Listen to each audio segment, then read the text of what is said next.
बिस्मिल्लाहिर्रहमानिर्रहीम। ओके जी, अभी एक और क्वेश्चन है हमारे पास और इसमें हम डिस्कस करते हैं कि अगर लॉस में जा रहा हो हमारा कंस्ट्रक्शन कॉन्ट्रैक्ट तो उसकी रिकॉर्डिंग हम कैसे करेंगे।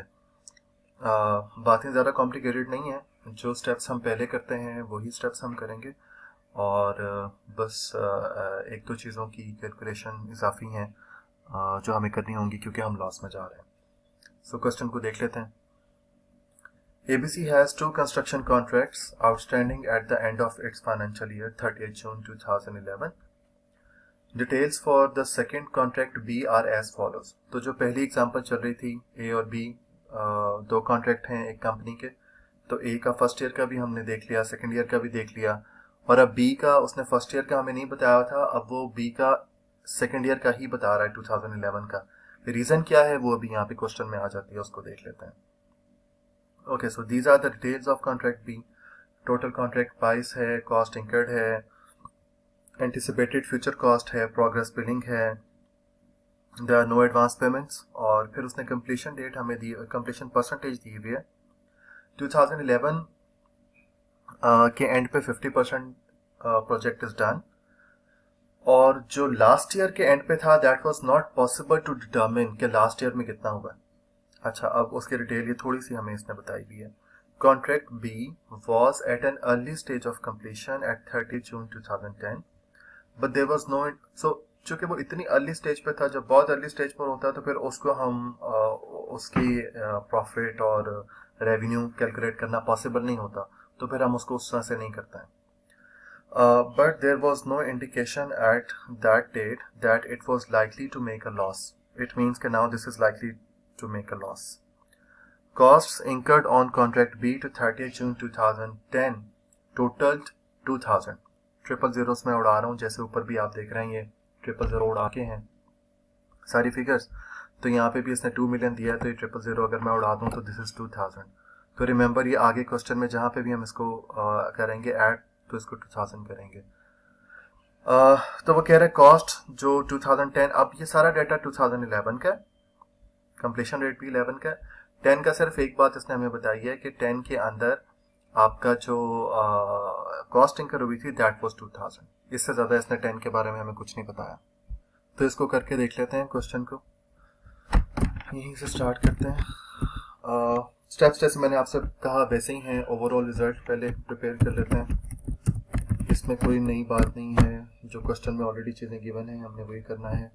टोटल प्राइस है हमारे पास क्वेश्चन में और इसमें से हमने कॉस्ट को लेस करना है, एक्सपेक्टेड कॉस्ट है, कॉस्ट टू डेट, ये दोनों हम इसमें से लेस कर देंगे तो हमारे पास ये ओवरऑल रिजल्ट आ जाएगा। ओवरऑल एक्सपेक्टेड रिजल्ट फिगर्स हम क्वेश्चन में से देख लेते हैं। 20 है जी और 15 and 9। Okay, so 20,000 is the total price, 15,000 which is incurred to date and 9,000 जो हमारे पास अभी एक्सपेक्टेड है कि हम इंकर करेंगे। तो this minus these two, तो ये हमारे पास आ गया जी 4,000। ठीक है,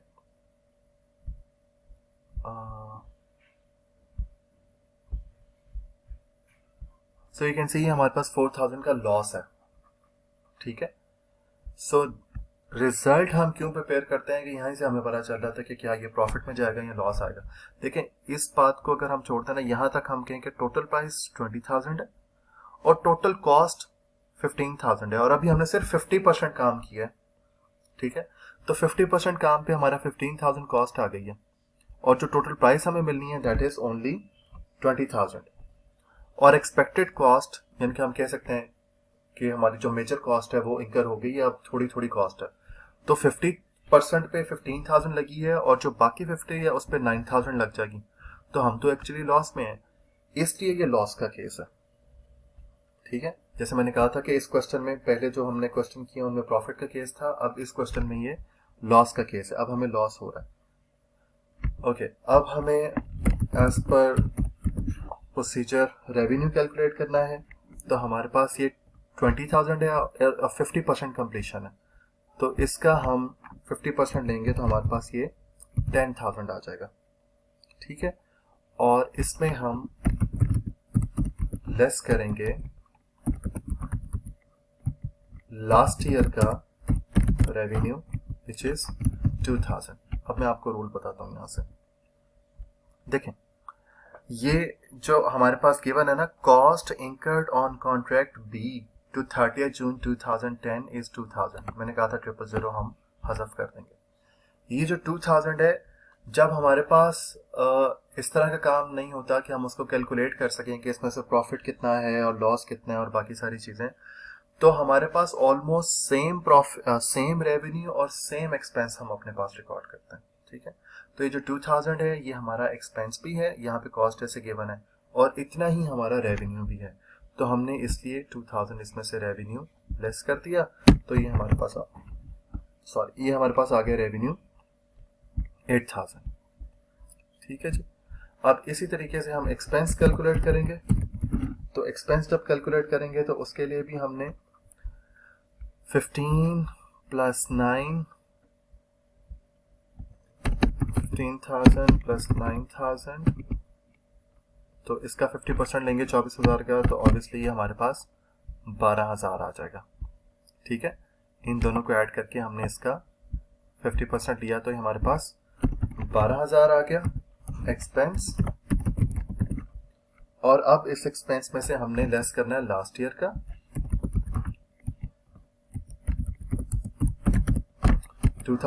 वही जो मैंने आपको बताया गिवन था, ये लिखा हुआ है कॉस्ट इंकर्ड टू बी 30 जून, ये 2000। और देखें, ये 2000 तो लास्ट ईयर का एक्सपेंस आ गया, और ये जो 4000 है टोटल, ये 2000 लास्ट ईयर का एक्सपेंस आ गया, और 2000 हमारा और हमारा लॉस है, और एक्सपेंस हो गया 2000 का। यानी कि हमें ये काम करके, ये कॉन्ट्रैक्ट करके लेने के देने पड़ गए, हमें लॉस हो रहा है, हमें प्रॉफिट नहीं हो रहा। तो ये जो 4000 है टोटल, इसमें से 2000 लास्ट ईयर का हो गया, और जो मजीद लॉस हमें होना है, अलाउंस फॉर फ्यूचर लॉस, ये मजीद लॉस एक्सपेक्टेड है, क्योंकि हम कह रहे हैं ना एक्सपेक्टेड है कि 9000 और कॉस्ट आ जाएगी, तो इस कॉस्ट के नतीजे में 4000 का टोटल लॉस हो जाएगा। सो 2000 ये और 2000 हमारा और लॉस होगा, ठीक है। तो उसको भी हम यहाँ पर कंसीडर करेंगे। तो ये हमारे पास, इसको चूंकि लॉस है तो ये एक्सपेंस में ऐड हो जाएगा, ओके। सो हमारे पास क्या आएगा जी, 12,000 में एक दफ़ा हम 2000 लेस कर रहे हैं और एक दफ़ा ऐड कर रहे हैं। सो ये हमारे पास नेट इफेक्ट, ये 12,000 का हमारे पास जो है एक्सपेंस फॉर द ईयर है, राइट। आई होप ये क्लियर है कि 4000 और 2000 का जो डिफरेंस है वो हमने यहाँ पे एडजस्ट किया। अब हमें प्रॉफिटेबिलिटी कैलकुलेट करनी है, तो चूंकि ये भी अब सेकेंड ईयर में है प्रोजेक्ट, तो इसका भी हम 2 सालों का बनाएंगे, ईयर 1, ईयर 2, एंड देन फिर हम कहते हैं जी दिस इज प्रोजेक्ट बी। और इसी तरीके से इनका रेवेन्यू एंड देन इनका एक्सपेंस। सो रेवेन्यू लास्ट ईयर का था हमारे पास 2000 और एक्सपेंस भी 2000, और इस साल का रेवेन्यू हमारे पास है जी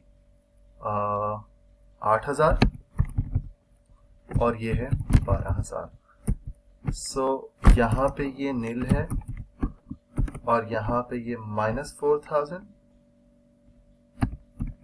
दिस इज लॉस। और यहाँ पे अगेन अगर टोटल करें तो ये -4000 और ये 10,000 और ये इनका टोटल 14,000। सो बेसिकली हमारे पास लॉस आ रहा है 4,000 का, राइट जी। और finally we need to prepare the extract for statement of financial position, कि हमने कस्टमर से लेने कितने हैं। अब ये डिपेंड करता है कि लेने होंगे कि देने होंगे। सो इसी तरीके से जैसे हम करते हैं, कॉस्ट इंकर्ड 15,000 है हमारे पास, ऑलरेडी हम इसको यहाँ पे ऊपर ट्रेड कर चुके हैं, ये कॉस्ट इंकर्ड 15,000, ठीक है। इसी तरीके से फिर हम इसमें ऐड करेंगे जो हमारा प्रॉफिट और लॉस है। तो चूंकि इस दफ़ा लॉस है तो हम लेस करेंगे, जब प्रॉफिट होता है तो ऐड करते हैं। ये हमारा लॉस है जी 4000 का, इसको हम इसमें से लेस कर देंगे। और फिर हमारे पास है प्रोग्रेस बिलिंग।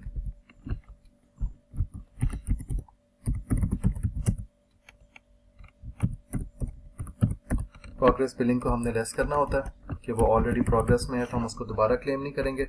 वो हमारे पास क्वेश्चन में गिवन है, कितनी है, ये है जी 10,000।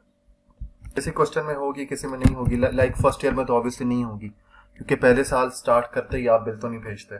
बिल आप तब भेजते हैं जब आप अपना हिस्से का कुछ काम कर लेते हैं। ठीक है जी। तो अब हम देख लेते हैं हमारे पास अब आ क्या रहा है। This 15,000 minus 4,000 minus 10,000, so this is 1,000।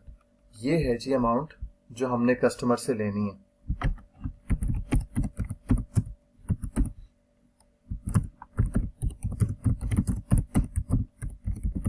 Amount due from the customer. So this is the case of loss. इसमें कोई बहुत ज़्यादा टेक्निकलिटी नहीं है, जो चीज़ें हम ऑलरेडी कर रहे थे वही हैं। बस हमने एक चीज़ ये देखी है कि ऐसा प्रोजेक्ट जिसके फर्स्ट ईयर को हम डिटर्मिन ना कर पा रहे हों, तो उसको हम किस तरह से डील करेंगे।